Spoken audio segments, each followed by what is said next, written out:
अस्सलाम वालेकुम रहमतुल्लाहि वबरकातुहू।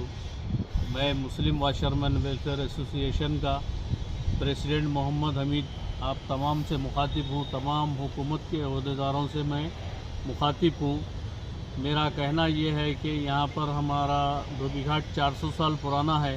इस नदी के अंदर हम लोग हमारे बड़े कर लेते आए हैं काम, और आज तक कभी ऐसा नहीं हुआ। अब पहली बार बग़ैर इत्तला के नदी छोड़ी गई। हमको कोई इत्तला नहीं है। हमारे हज़ारों के कपड़े थे यहाँ पर, कि कोई किसी के शादी खाने के कपड़े थे, किसी के दवाखानों के थे, किसी के घरों के कपड़े थे।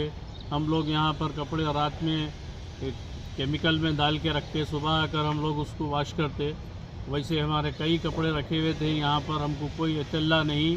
हम लोग अपने अपने घरों को जाने के बाद बग़ैर इत्तला के नदी छोड़ी गई, और इस नदी से हमारा कम से कम 50-60 हज़ार का नुकसान हुआ है, कम से कम 1 लाख का नुकसान हुआ है।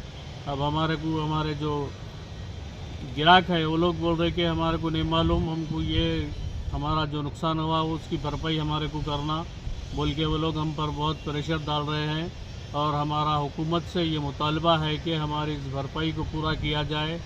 हमको इसका नुकसान जो भी नुकसान हुआ है, हम रोज़ करके रोज़ खाने वाले हैं, हम ये नहीं बर्दाश्त कर सकते।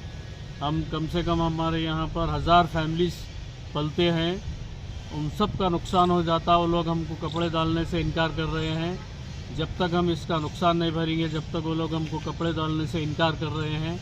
और हमारा हुकूमत से अदबन, रेवंत रेड्डी साहब से हमारी अदबन गुजारिश है कि हमारे इस नुकसान की कोई स्कीम निकाल कर उसकी भरपाई की जाए, वरना हम लोग पूरे रोड पर आ जाएंगे। और हमको अगर ये काम नहीं मिला तो हमको ख़ुदकशी कर मरने की नौबत है। यहाँ से हमारी तिजारत यही है, हमारा ये ख़ानदानी पेशा है। हम लोग यहाँ पर ख़ानदानी 400 साल से हमारे बड़े कर लेते आए हैं, और हम लोग भी यही काम पर है। हमारा इसके लिए कोई दूसरा गुजारा नहीं है। हमको यहीं से जीना है, यहीं पर मरना है।